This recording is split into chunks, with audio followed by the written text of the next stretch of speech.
Գյորջյան Կասկադ 60 ամիս փուլային վճարում բազմաթիվ առավելություններ։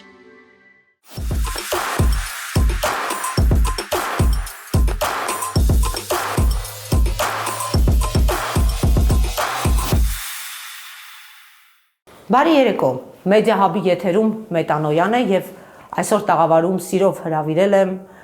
Նուրին, նկարիչ քանդակագործ եւ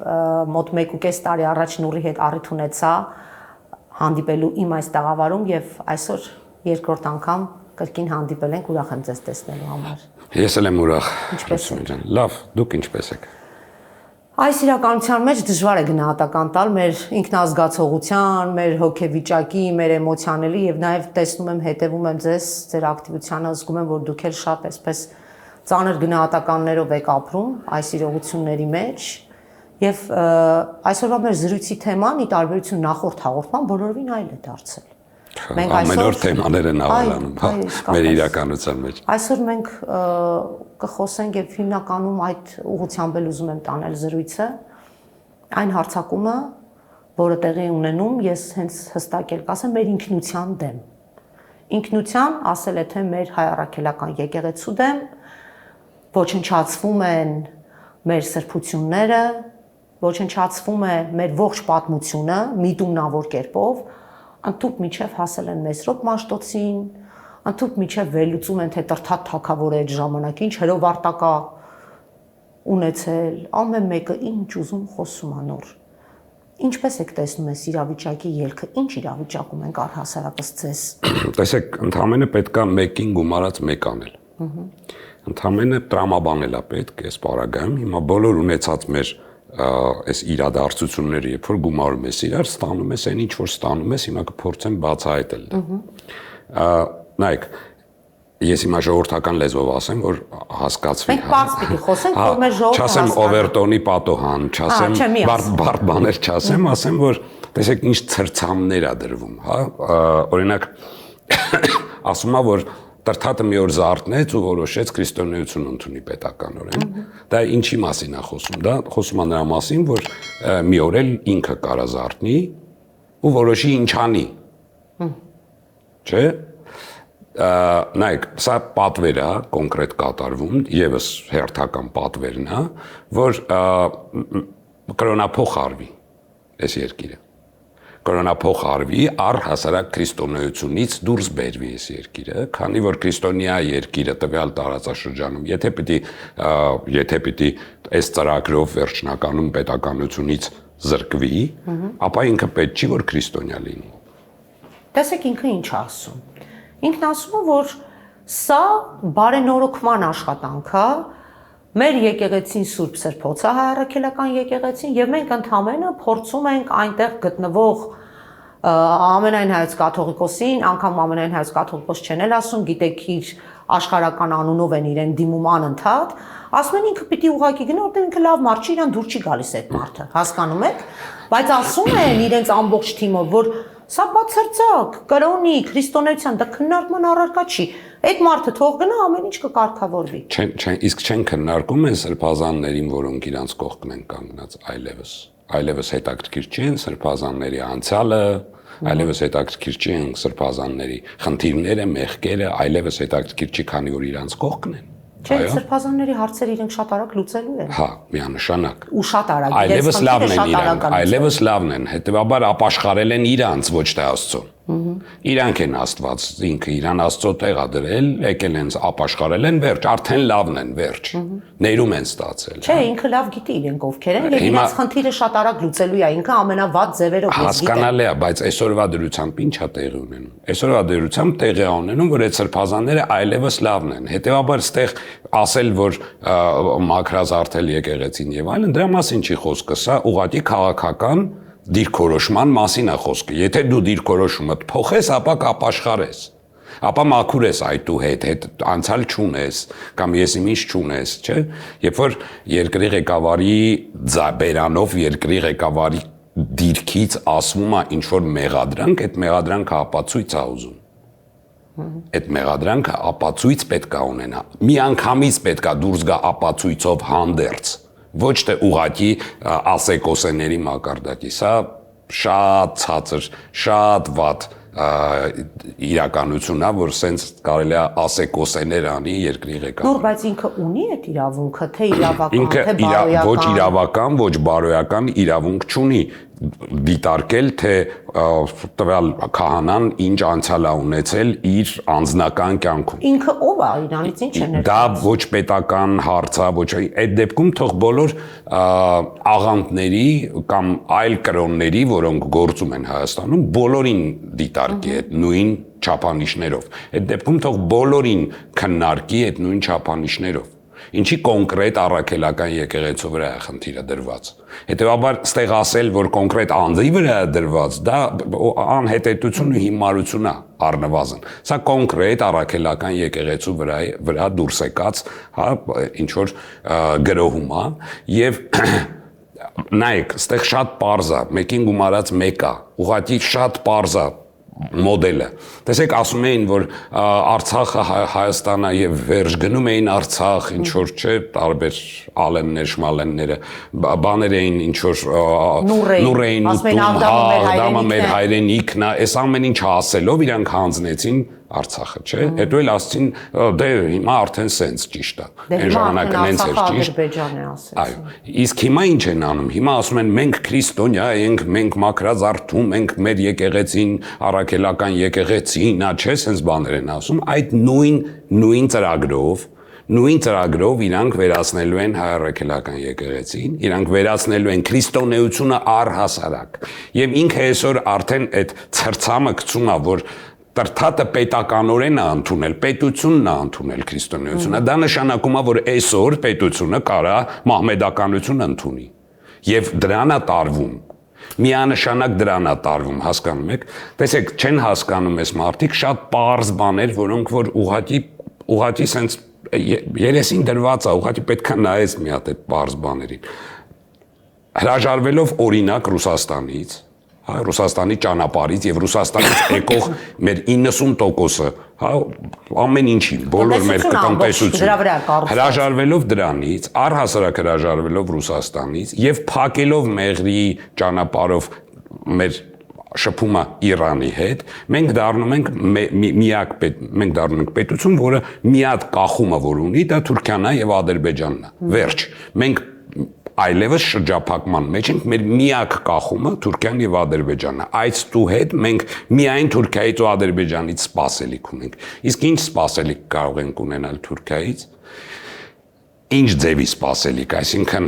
կարծում եք, որ իրանք տենց շատ լավ մեզ կվերաբերվեն։ Մենք իրանց պետք չենք, մեր գոյությունը այստեղ իրանց պետք չի։ Հետևաբար վերանալու է պետականությունը, վերանալու է եկեղեցին, վերանալու է սրանց ճանապարհը, սա է, վերանալու է եկեղեցին, վերանալու է քրիստոնեությունը առհասարակ, մենք դառնալու ենք մահմեդական պետություն, մեր գրավելու են այդ հյուսիսային Ադրբեջան այդ նարատիվը, որը սենց անընդհատ այն կողմից գալիս է, հա, այդ քամին, այդ սկվազնյակը, որ անընդհատ են կողմից գալիս է, դա իրականություն են դարձնում սրանք։ Նոր տեսեք, եթե մենք պատմական անդրադարձ կատարենք մեր ժողովրդի բոլոր այդ խութերին, երբ նույն կարգի խնդիրների եւ մարտահրավերների առաջ են կանգնած եղել, նույն բռնի կրոնափոխ անել, հա, նույն հերո չեմ գնում, այս նույն 100 տարի առաջ այն սպանդը, այն ցեղասպանությունը, որը հայերի նկատմամբ տեղ ունեցավ, նաեւ հիմքում գավուր է, ինչ է ասում, մեզ ասում են անհավատներ, այսինքն գավուր ես, ուրեմն քրիստոնյա ես, դու գավուր ես, անհավատ ես, բայց միևնույնն է, դարեդար մենք բոլոր մարտահրավերներին ընդառաջ լինելով կարողացել ենք մեր կրոնական պատկանելությունը պահել, այո, շատ խնդիրներ ենք ունեցել, դրանով պայմանավորված, բայց մենք մեր ինքնությունը պահել ենք։ Եվ ոչ արաբական արշավանքներն են կարողացել դրա դեմն առնել, ոչ պարսկականը, երբ որ մեզ փորձում էին նաև դարձնել զրադաշտ, հա, դեռ հələ ավելի վաղ շրջան եմ գնում եւ այլն։ Չի հաջողվել ոչ մեկին դա անել։ Ինչ եք կարծում, դա հայի ձեռքով են անելու։ Եթե այս իմ ասացի պարագայում մենք խոսում ենք այլ ազգիների եւ թշնամիների մասին տվյալ ժամանակահատվածի մեջ, դե թուրքերը հարատև թշնամիներ են, բայց այս դեպքում դա անում է դե միակ տարբերակը դա է։ Նայեք, նման ծրագրերը երբ որ գրվում են, հաշվի են առնվում տվյալ ազգի բոլոր առանձնահատկությունները, հա, մենտալիտետը, առանձնահատկությունները, նայեք, երբ որ փորձում էին նույն ծրագրով, իդեպ նույն ծրագիրն է աշխատել եւ Իրանում, եւ նույն ծրագիրն է աշխատել Ուկրաինայում, նույն ծրագիրն է աշխատել այդ նույն ծրագրով է գործում, չէ՞, հիշում եք մի ժամանակ Զելենսկու եւ Փաշինյանի բան, այն որ զուգահեռ ասված նույն ֆրազերը նմանություն էին բերում, որովհետեւ ծրագիրը նույնն է, վերացնելու տվյալ երկիրը, վերացնելու տվյալ պետությունը։ Հիմա ինչ է կատարվում, երբ որ այդ ծրագիրը գրվում է, հաշվի է առնվում տվյալ ազգի մենտալիտետը, առանձնահատկությունները։ Այն ժամանակ, երբ որ փորձել են անդադ դա անել, որոշ բաներ հաշվի չեն առել։ Հաշվի չեն առել, որ մենք խորը քրիստոնյա ազգ ենք, որ մենք շատ կպած ենք արմատներով մեր առաքելական եկեղեցուն եւ եկեղեցին կարողացավ ի վերջո հաղթել եւ պահպանել մեզ։ Դրա համար այսօր թիրախավորել են եկեղեցին, որովհետեւ անցած սխալների վրա այսօր արդեն ճշգրտված ծրագրով են մտել։ Հաշվի չեն առել, որ մեր այն ժամանակվա հերոսները եւ կառավարությունը այն մարդիկ, որ ուժն էին ներկայացնում մեր երկրի եւ հեղինակությունն էին ներկայացնում մեր երկրի, կլինեն անհողդողտ, կլինեն կուռ կանգնած իրենց կարծիքին եւ դա չեն հաշվի առել, ինչը այն ժամանակ աշխատեց, հա, Նժդեհի եւ Անդրանիկ Զորավարի ձեռքով եւ հա ձեռամբ եւ ուժով, այսօր այդ ամեն ինչը վերացրել են, բոլոր հերոսներին արժե զրկել են այդ անցած անգամների սխալները, այսօր շտկում են։ Եկեղեցին են այսօր հնարավորինս թիրախավորել եւ վերացնում, որպեսզի եկեղեցին էլ չխանգարի։ Նայեք, կա Օլիվեր Ստոունի պատուհան գիրքը, որտեղ այս բոլոր ծրագրերը նկարագրված են։ Ընդհանրապես պետքա կարդալ։ Օրինակ, այնտեղ ասում է, որ Իրանին հաշվի չառանք իրենց պատմությունն ու իրենց մշակույթային ուժը։ Այդ իսկ պատճառով Իրանը չկարողացան վերացնել, որովհետև հաշվի չառան այդ ծրագրի մեջ իրենց մշակույթային պատկանելիությունը եւ տրադիցիոն մտածողությունը, տրադիցիաներն ու մշակույթը, պատմությունն ու տրադիցիան եւ մշակույթը։ Ռուսաստանին չկարողացան վերացնել, որովհետև չափազանց մեծ էր։ Մինչև այս կողմը աշխատում էին, այն կողմը մոռանում էր արդեն ինչ պիտի անեն ու չէին կարողանում գրավել այդ չափի պետությունը, ուղղակի չէին կարողանում կառավարել։ Հայաստանին այսօր իրանք հաշվի են առել շատ լավ, հաշվի են առել, որ եկեղեցին պետքա վերացվի, որտեղ անցած անգամները դա չեն արել, որ հերոսները պետքա վերացվեն, հերոսներ չպետքա լինեն, այլևս այսօր մեր հերոսները ով է Նժդեհի մասին խոսում։ Նժդեհը այսօր արժեք է այս երկրում։ Նժդեհը շարունակում է մնալ արժեք, բայց այո, եթե մենք կանք նոր նշանակում է Նժդեհը շարունակում է մնալ արժեք եւ այդ պարագայում նաեւ հայ առաքելական եկեղեցին։ Իլերումն ձեզ ուզում եի ասել նոր, որ դուք ճիշտ եք դիտարկում, այդ Օվերտոնի պատուհանը շատ այսպես շարունակական եւ նպատակային աշխատում է բոլոր ձեր թվարկած երկրներում, որտեղ եւ չեն էլ հաջողել։ Ես Իրանի օրինակը կարող եմ նաեւ պրոյեկտել մեր պարագայում։ Մենք ասում ենք կրոնի փոփոխության են տանում եւ այլն, մահմեդական եւ այլն, բայց հայ առաքելական եկեղեցու հիմքում ընկած չի միայն կրոնական պատկանելիության հարցը։ Այդ ձեր ասացին իլերումն մեր հայ առաքելական եկեղեցու գործոնը բացառապես կապված է նաեւ եղել մեծավ մասամբ ինքնության, գիրգրականության, մշակույթի, գիտության, կրթության, ամեն ինչի հետ, անգամ 10 դար պետություն չունենալու պարագայում սոցիալական խնդիրներից սկսած մինչև ընտանեկան ներքին բարոյականությունը։ Այդ ամբողջը կրել է իր վրա այդ պատասխանատվությունը եկեղեցին, եւ սա միայն լոկ քրիստոնեության հարց չի։ Ինչ կասեք այս մասով։ Դե այսօր թույլացել է եկեղեցին, քանի որ այսօր ինքը այլևս չի կրում օրինակ կրթության պատասխանատվությունը, քանի որ կան բուհեր, կան այսօր ինքը չի կրում, ահա, բժշկության, օրինակ այն ժամանակ ինքը նաև բժշկությունն ա եղել եկեղեցին։ Այսօր ինքը չի կրում ուղղակի պաշտպանական, որտեղ այն ժամանակ մտել են եկեղեցի, որպեսզի պաշտպանվեն, չէ, հարձակումների, գրոհումների ժամանակ։ Այսօր եկեղեցին մնացել է միայն հոգևոր, հոգևոր տեր։ Բայց ինքը ամենամեծ ժառանգություն տվածն է, այո, ժամանակին, ոչ այսօր։ Այսօր իր գործառույթները թուլացել են։ Այդ իսկ պատճառով այսօր կարողանում են եկեղեցու վրա արդեն գրոհ անել։ Հասկանում եք։ Ու ես ուղղակի զարմանում եմ Այն առաքելական չեմ զարմանում աղանդավորների, որոնք դուրս են գալի եկեղեցու դեմ, չեմ զարմանում ինչ որ տարբեր այլասերված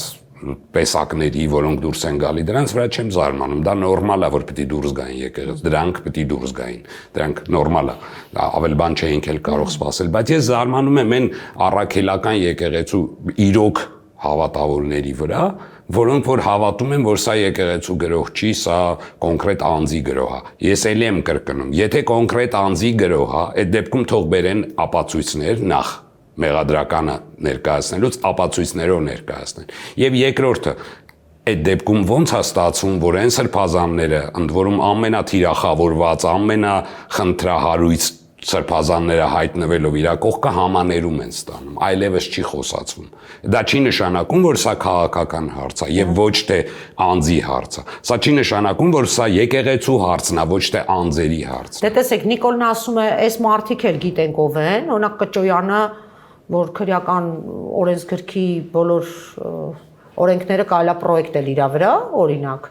ասում եմ մարդիկ երևի եկել Նիկոլին ապաշխարել են, էլի, ապաշխարում են ում Նիկոլին էս պարագայում եւ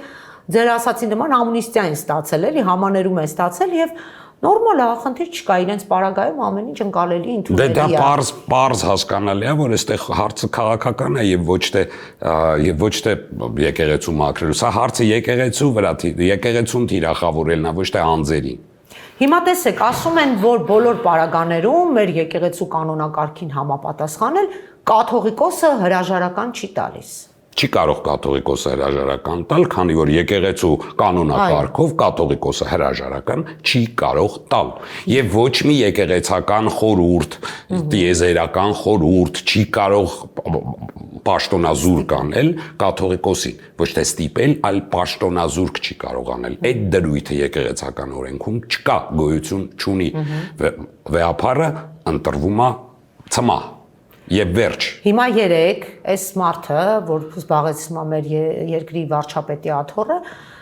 երեք արդեն տեղապահ էր նշանակում, տեսել եք։ Ասում եմ, մենք պիտի շատ արագ Գարեգին երկրորդի գնալուց հետո տեղապահի հարց լուծենք։ Այսինքն այս մարդը նենց էկոնոմիկայի նախարարության սկզբունքներով է, էլի, գործում եկեղեցու նկատմամբ եւ սա սանձարձակության գլուխ գործոցն է արդեն։ Տեղապահանշանակում, ինչ որ եպիսկոպոսներանշանակում եւ այլն։ Մենք հասկանում ենք, չէ՞, որ սա ադեկվատության խնդրեմ է իրականում։ Չէ, սա ադեկվատության խնդրեմ չի, սա ընդհանրապես պատվեր է։ Լավ պատվեր է, կներեք Նուր ջան, իսկ մենք ինչ ենք անում այս դեպքում։ Կարող ենք մենք մի պահ, մենք շատ լավ գնահատում ենք ինչ իրավիճակ է, եւ նաեւ ամենայն անկեղծությամբ ասեմ, կան հստակ սոցհարցումներ եւ լուրջ արված սոցհարցումներ, ոչ թե այսպես ապրիորի օթում կրակում եմ, որ հայ առաքելական եկեղեցու նկատմամբ վստահությունը մեր ժողովրդի մեջ 70-ից 75% է կազմում։ Դա շատ մեծ տոկոս է, այո։ Եվ սա իրենց միշտ սարսափեցրել է։ Հիմա ուզում եմ հասկանամ 70-ից 75% մեր ժողովրդի ուր է։ Ինչ պետք է անի։ Հա, ինչ պետք է անի։ Պետք է գա եկեղեցու կողքը կանգնի։ Իսկ դուք չեք նկատել տեխնոլոգիաները, որ ճանապարհներն են փակվում, չեն թողնում, երբ որ սկսում են գրոհել։ Ճանապարհներն են փակվում։ Այսօր մենք ոստիկանական երկիր ենք դարձել։ Ոստիկանների քանակը ավելի շատ է, քան ուղղակի մարդկանց։ Եվ այսօր երբ որ նման տիպի գործողություն է սկսվում, օպերացիա է սկսվում, ապա փողոցներն են փակվում, ճանապարհներն են փակվում, ուղղակի չեն թողում մուտք դեպի եկեղեցի։ Այստեղ պետք է ուղղակի հասկանալ, որ սա զուտ միակ բանը, որ մենք պետք է հասկանանք, ու բոլորը պետք է հասկանան, որ սա զուտ կրոնափոխության ուղի է։ Սա տանում է դեպի կրոնափոխության, այսինքն մահմեդականություն ընդունել Հայաստանում։ Սա է ճանապարհը հիմա սրա տարվող։ Ինքը դրան է տանում։ Սա պետք է հասկանանք եւ կարողանանք սրա դեմը առնել։ Տեսեք Նուր, ամեն դեպքում մեր ժողովուրդը որևէ կերպ չի ընդունում այն ինչ որ դուք հիմա ասում եք։ Ասում եմ ոնց կարանք մենք մահմեդական դառնանք։ Դա անհնար է, ճիշտ է, հիմա այսպես մի թեթև լարված վիճակ է եւ այլն, նաեւ գիտեք, ես խոսում եմ նաեւ հասարակ ժողովրդի հետ շատ հաճախ։ Այսինքն մարդիկ, որոնք առանձնապես ներգրաված չեն այս թեմաների մեջ, կեսը գիտեն, կեսը չգիտեն, կեսը լսում են, կեսը չեն լսում, կեսը կարդում են, կեսը չեն կարդում, բայց իրենք որևէ կերպ չեն հավատում, որ կարող է եկեղեցուն սա հաղթել։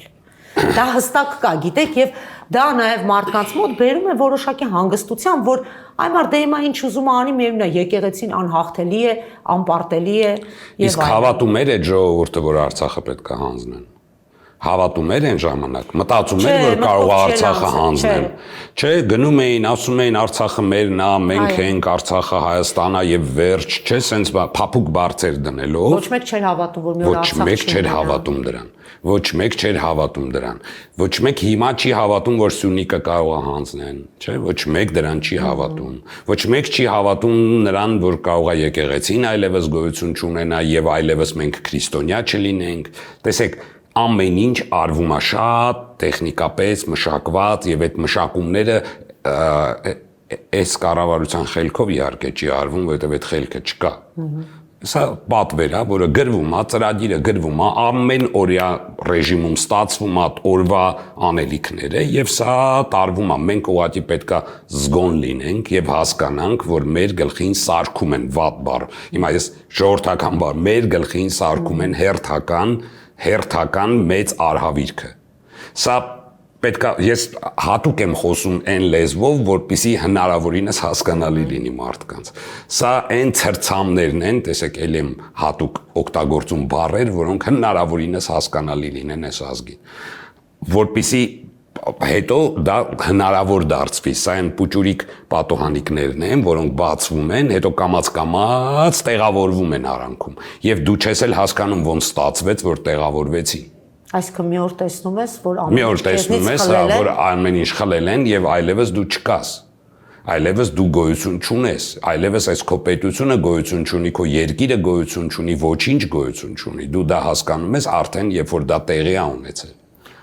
Նուր, ես շատ հաճախ մի քիչ ավելի մարդկային բարոյահոգեբանության տեսանկյունից եմ այս իշխանությանը նայում։ Հիմա կարող է ինչ շատերը ասեն, ո՞նց կարող ես դրանց այդ տեսանկյունից նայել, բայց չէ, գիտեք ինչ եմ նայում, որովհետև իրենք մարդ են,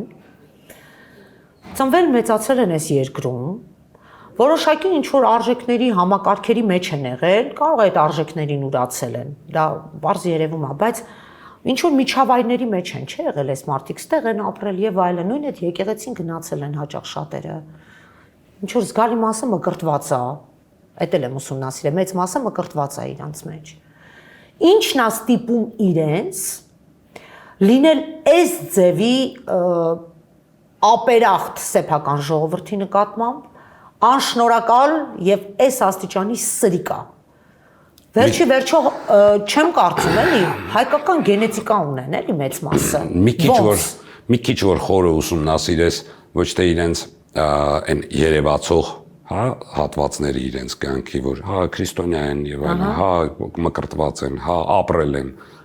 Մի քիչ ավելի խորը անձնական ուսումնասիրություն որ անես, կհասկանաս, որ չունեն այս մարդիկ ոչ մի արժեք։ Չունեն իրան։ Համատարած բոլորը ընտրված են, սրանք ընտրյալներ են վատ իմաստով։ Սրանք կոնկրետ հավաքածու է, որ հենց այսքան է մեր ազգի մեջ, ավել չկա։ Կարծում եմ։ Հենց այսքանն է մեր ազգի մեջ։ Հիմա այսօր իրանց համախոհ, չգիտեմ, ամենա հասարակ հավաքարարը, եթե ասի ես ձեր համախոհն եմ, կդառնա իրանցից մեկը ու մի հատ պաշտոն կստանա։ Լիքը օրինակներ։ Չէ՞։ Տեսնում ենք այդ առողջապահության։ Այդ չգիտեմ ինչին։ 10-10 կրթության մեկը, հա։ Չգիտեմ ինչին որ խոսում է, ասենք մտածում ես աղջիկ ջան, դու ով ես։ Դե իրանց շատ կան։ Հա, ոնց կարաս սենց մտքեր դասավորես, ոնց ես տենց կարողանում այդ մարգարիտները որսաս, ասենք որ ուզես չես կարող տենց մտքեր արտահայտել։ Դե հիմա այդ մասան մեծամասնություն է։ Այդ ասածս, որ հենց այսքանն են, քանի որ օրինակ հիմա իրանք չեն կարողանում այլևս կրթված մարդ գտնեն, որ իրանց համախոհը լինի, արդեն պատրաստ են ամեն մեկին, կապ չունի, դու ինչ կրթություն ունես, ինչ գիտելիք ունես, առհասարակ ով ես, կապ չունի, համախոհես, արի կանգնի, պաշտոն ես տալի։ Ի սկզբանե տարիների ընթացքում ուսումնասիրել են, տեսել են ով են, ինչ են, այդպես ընտրել են։ Այո, հավաքվել է այդ խունտան է հավաքվել, որը այսօր անում է այն, ինչ որ իրենց պատվիրում են եւ այն ինչ որ իրենց թելադրում են։ Սա է տեղի ունեն։ Բայց տեսեք, Նուր, գնացին 21 թվին 680,000 ձեն տվեցին սրանց։ Այսինքն այդ 680,000-ը իրանց նման է։ Չէ, այդ 680,000-ը միամիտ մարդիկ են, նախ 680,000 չէր իրականությունը դա թիվեր, որը ասվեց, այստեղ առանձին թեմա է, թե ինչ արվեց Լավ, եկեք 500,000 ասեմ, 400,000 եմ ասում։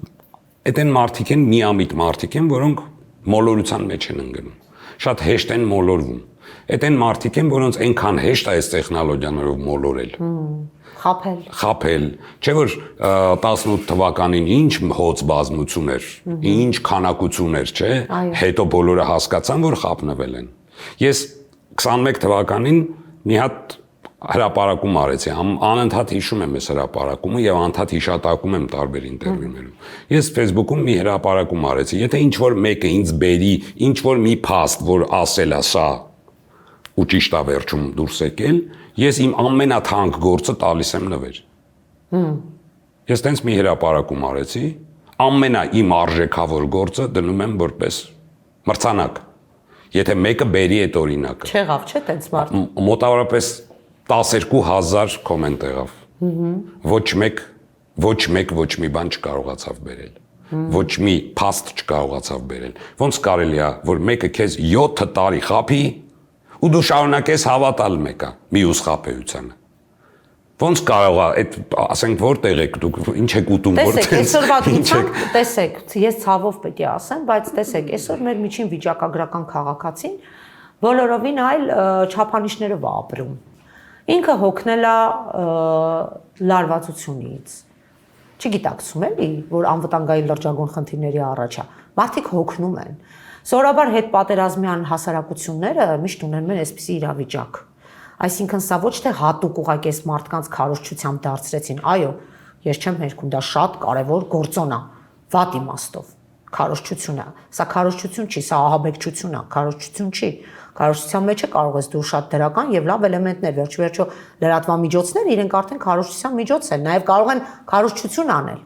բայց սա ահաբեկչություն է կոնկրետ սեփական ժողովրդի նկատմամբ։ Անկամ այդ պարագայում մարդիկ հետ պատերազմյան այդ կոլապսից դեռ չեն դուրս եկել։ Մենք համարում ենք, որ 5 տարի, 5 տարուց վերջին 2 տարին էլ Արցախ եւ 150,000 արցախահայեր այստեղ են, այդ լարվածությունը մարդկանց մոտ չի թոթափվում եւ արդեն հոգեբանական ծանր իրավիճակում են, նոր ասում են, մեզ այլևս ոչինչ հետաքրքիր չի, մենք ապրում ենք ընդամենը օրվա խնդիրներով, մենք ընդամենը օրվա հացի կռիվ ենք տալիս, երեխեքի խնդիրը, ընտանիքի խնդիրը, մանավանդ տղամարդկանց պարագայում տեսած կլինես եւ շրջապատումդ արձանագրում ես, շատ ծանր վիճակում է այսօր հայ տղամարդը հայտնվել։ Մեզ երևի թե պետք է այստեղից սկսել ինչպես բարձրացնել մեր ժողովրդի ոգին։ Ուղղակի հասկանալ է պետք, թե բացի քարոզչական այդ ձեր ասած ահաբեկչական ծրագրերից, որոնք արվում են անընդմեջ, հոգնածնում են, մի սուտը ասում է դու մինչև այդ սուտը փորձում ես, հակադարձես մյուս սուտն ասում, այնքան մինչև հոգնես, փակես, այդ ասես էլ չեմ ուզում։ Բայց դուք զգում եք, որ մարդկանց մոտ այդ վիճակն է, չեն ուզում ոչ մի բան։ Եկեք ստեղ ուրիշ հարցեր նաև բարձրացնենք։ Ինչի է Երևանի օդը այդքան աղտոտված։ Ինչն է պատճառը, որ Երևանի օդը դելի օդից աղտոտված է։ Ավինյանը ասում է տերև եք վառում։ Տերև վառելով լուրջ, իսկ երբեք էլ տերև չենք վառել։ Բայց ես մի բան ասեմ, ասում են տերև եք վառում, գլխների մեջ մտնում, ասում է տերև են վառում, բայց մինչև այդ տերև չեն վառել։ Միշտ են վառել տերև։ Հիմա եկեք Դելիի մի հատ 20 միլիոնանոց քաղաքի, որտեղ գործարաններ են աշխատում, որտեղ ամեն ինչի գործարան աշխատում է։ Համեմատենք մեր Երևանի հետ, որտեղ ոչ մի գրեթե գործարան չի աշխատում։ Եվ սենց, ասենք, լավ, 1 միլիոն էլ չկանք այսօր իրականում, այս քաղաքում։ Դա դիտարկում եք հատուկ արված գործողություն։ Անշուշտ։ Այսինքն հատուկ մեր օդը պղտորում են, աղտոտում են։ Ես կոչ եմ անում այն մարդկանց, ովքեր այդ հնարավորությունը ունեն, եւ ես նկարիչ եմ, ես այդ հնարավորությունը չունեմ։ Այն մարդկանց, ովքեր այդ հնարավորությունը ունենում են բերել մի հատ անկախ լաբորատոր քննություն անել այս օդը։ Եվ մյուսը, ես անդադ դրա մասին խոսում եմ ու անդադ կոչ եմ անում բժիշկներին մի հատ բարձրաձայնել այս հարցը։ 2019 թվականին պարտադիր յոդացումը ջրի եւ աղի ինչի հանվեց Հայաստանում, ինչը փոխվեց, ինչի է յոդացվել առհասարակ եկեք հասկանանք ջուրն ու աղը Հայաստանում, որովհետեւ մենք գտնվում ենք բարձրադիր գոտում, որտեղ ռադիացիոն ֆոնը վերևի սանդղակի վրա է, հետեւաբար այդ ռադիացիոն ֆոնը ազդելով մեր վրա, մեր վահանաձև գեղձը որոշակի ինչ որ հակադարձում է տալի, տոքսիններ է արտադրում, պաշտպանվելով այդ ռադիացիոն ֆոնից։ Դրա համար մեր ջուրը յոդացվեց, եւ աղը յոդացվեց, եւ հացը յոդացվեց։ Պարտադիր յոդացում տեղի ունեցավ։ Դա հասարակ այն յոդը չի, որը վաճառում են դեղատներում, դա կալի յոդն է, որը լրիվ ուրիշ նպատակ ունի, որը միակ հայտնի նյութն է, որը հակադարձում է ռադիացիոն ֆոնի հետևանքների զարգացման։ Եվ մեկ էլ 19 թվին որոշեցին, որ մենք այլևս բարձրադիր չենք, բարձրադիր գոտի չենք, ինչ իջել է մեր դիրքը։ Հիմա դուք դա կապում եք նաև մեր ժողովրդի վերաբերմունքի պասիվացման հետ, բնավորության փոփոխության հետ։ Այո, անշուշտ դա տոքսիկ ինտոքսիկացիա է կոչվում, երբ որ դու թունավորված ես։ Այսինքն նաև բերում է առողջական այդ բացակա բաներից։ 19 թվից մինչև 24 թիվը 400%-ով աճել է վահանաձև գեղձի ծանր դեպքերի։ Նուրջան, բա ինչի մենք տենց չենք դառը, մենք էլ ենք, չէ՞, այս քաղաքում ապրում։ Առայժմ մեր վրա այդ ազդեցությունը չի ունեցել։ Մեր վահանաձև գեղձը ավելի ուժեղ է, կարողանում է դիմադրել առայժմ։ Այսինքն ումը որ ուժեղ է, դա ավելի քիչ ազդեցություն է թողնում։ 90%-ը թույլ է,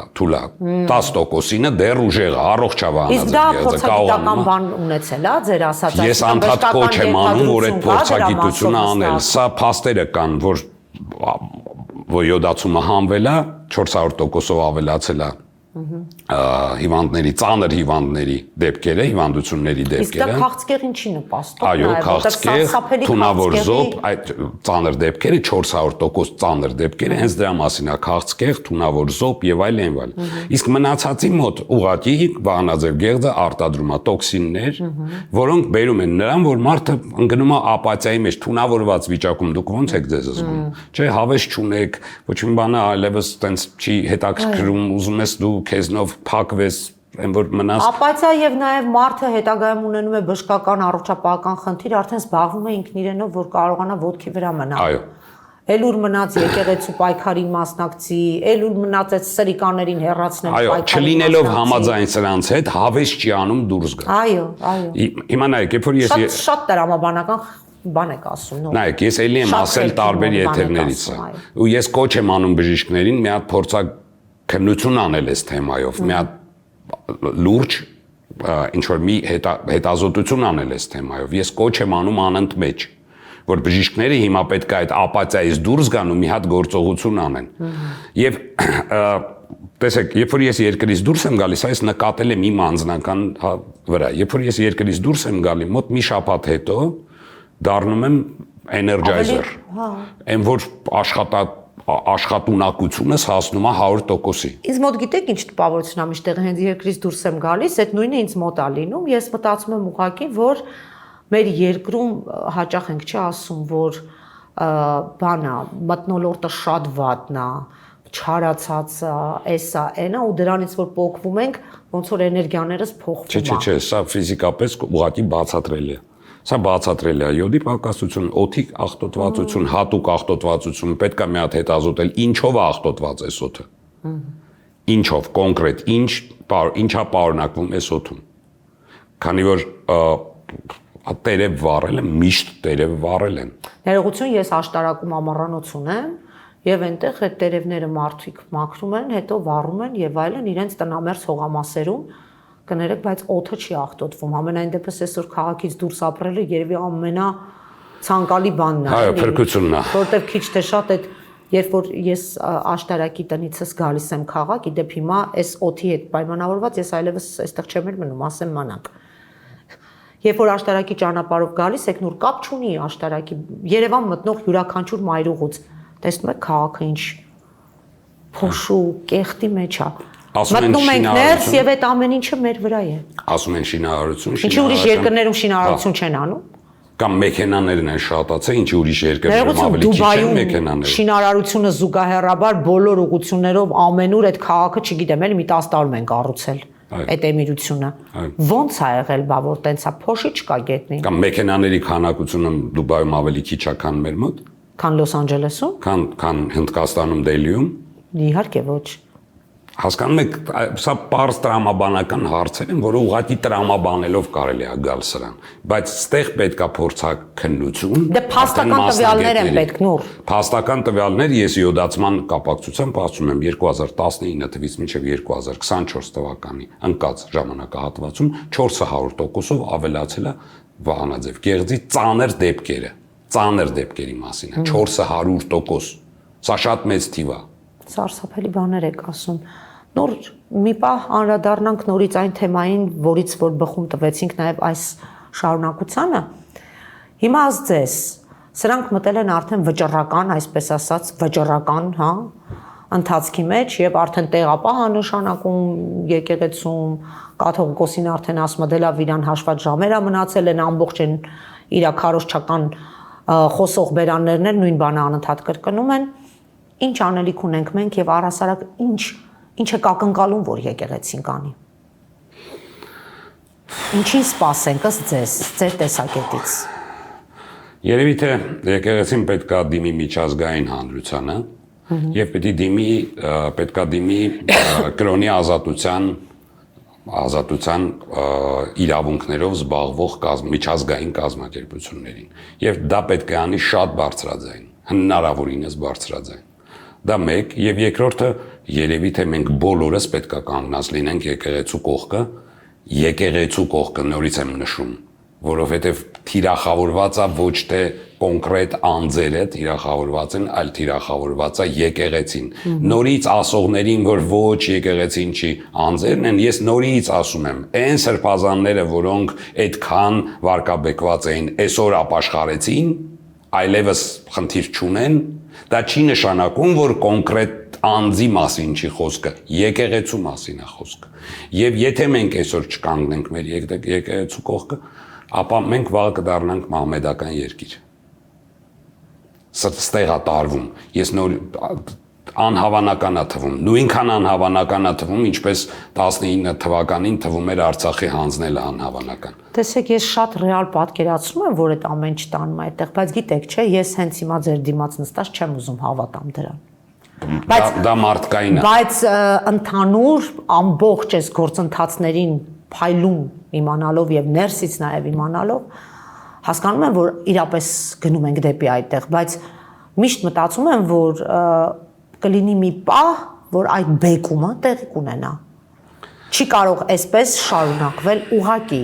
եւ ապաշխարում եմ ուղակի Աստծուն նոր։ Նայեք, ես վերջերս Սուրբ Աննայի դիմաց մի բան ասեցի, որ եթե դուք հավատում եք Աստծուն, եթե դուք Աստծո հավատացյալ եք եւ հավատում եք Աստծո ամենազորությանը, ապա ինչի եք քննարկում Աստծո ներկայացուցիչի ով լինելը։ Չէ՞ որ Աստված ամենակարող է եւ եթե իրան պետք չլներ տվյալ անձը, այդ անձը չէր լինի։ Չէ՞ որ ինքը իր ներկայացուցիչն է եւ Աստված ամենակարող է։ Դուք չեք կարող քննարկել Աստծո կամքը։ Իսկ եթե դուք հավատացյալ չեք, քրիստոնյա չեք, Աստծուն չեք հավատում, ապա ձեր համար ինչ տարբերություն ով է Աստծո ներկայացուցիչը։ Հետևաբար, եթե դուք դուրս եկեք եկեղեցու դեմ, ապա դուք եկեղեցու եւ հավատքի թշնամի եք։ Այո։ Այսպես է թիրախավորվում, այսպես է բաժանվում այդ բաները։ Եթե դու դուրս ես եկել այսօր եկեղեցու դեմ, այն պատրվակով, որ դու դեմ ես ոչ թե եկեղեցուն, այլ դեմ ես կոնկրետ անձին, ապա դու եկեղեցու թշնամի ես, քանի որ ես բացատրեցի, եթե անձն է խնդիրը, ապա անձը Աստծո կամքով է։ Դու չես որոշել նրա այնտեղ լինելը։ Այո, Ոչ էլ Նիկոլ Փաշինյանը։ Եթե դու հավատացյալ չես, ապա քեզ համար տարբերություն չկա ով է այնտեղ նստած։ Եվ շարունակելով ձեզ, չգիտեմ տեսել եք թե չէ, Զոհվածի մայր իմ գործընկեր լրագրող Ալիսա Գևորգյանը մի ֆանտաստիկ բան ասեց, որը իսկապես հենց այդ դիտանկյունից պետք է հաստատենք բոլորս եւ նորից կրկնում եմ իր խոսքերը։ Տեսեք ինչ ասեց, ասեց դուք մեղադրում եք ամենայն հայոց կաթողիկոսին, առանց փաստերի եւ առանց ապացույցների, որ նա երեխա ունի, մնացած բոլոր սրբազաններին մեղադրում եք, չգիտեմ, հա, աշխարհի մեղքերի մեջ ընդཐུպ միջև ասենք գրպանը նարկոտիկ գցել, բան ասենք խայտարակություն, էլի Արշակ սրբազանի ձերբակալությունը, խայտարակությունը, հա, անում եք եւ անդադ ասում եք, որ նրանք ուխտը խախտել են, չեմ ասում թե դու ով ես, որ այդ հարցերին բանանես, մեջ մտնես, բայց մի բան ասեց, երբ որ երեխա է ծնվում, դա արդեն շատ կարևոր բան է, որտեղ դա ուրախություն է։ Ասելա, իսկ քեզ ինչ որ մեկը թույլ տվել էր, որ դու մեր երեխեքին սպանեցիր։ Հիմա երեխայի ծնունդն է ավելի լավ բան, թե սպանությունը 5000-ից ավելի երեխայի։ 5000-ից ավելի։ Եվ այստեղ մի շատ կարևոր բան Ալիսան ասեց, ես ուղղակի կրկնում եմ իրեն,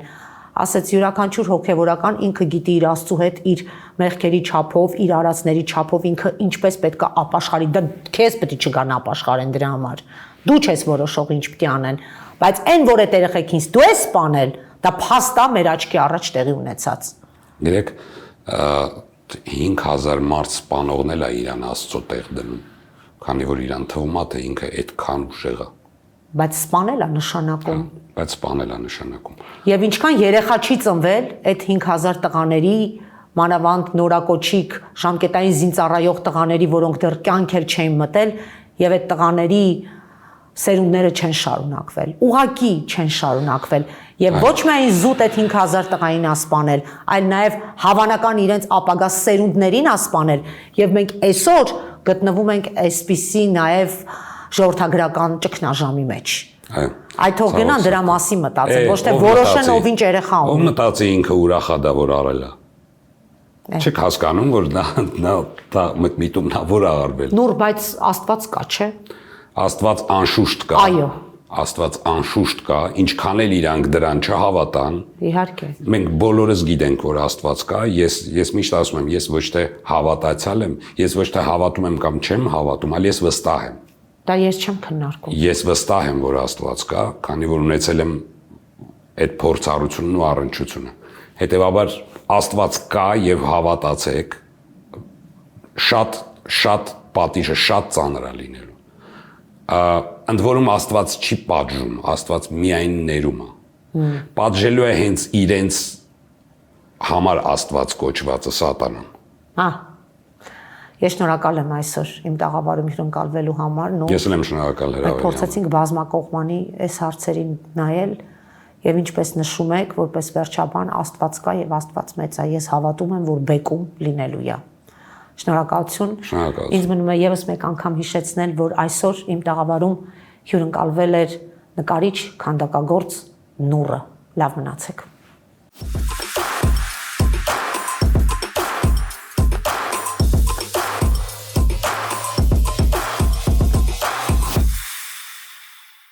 Գյուրջան Կասկադ 60 ամիս փուլային վճարում բազմաթիվ առավելություններ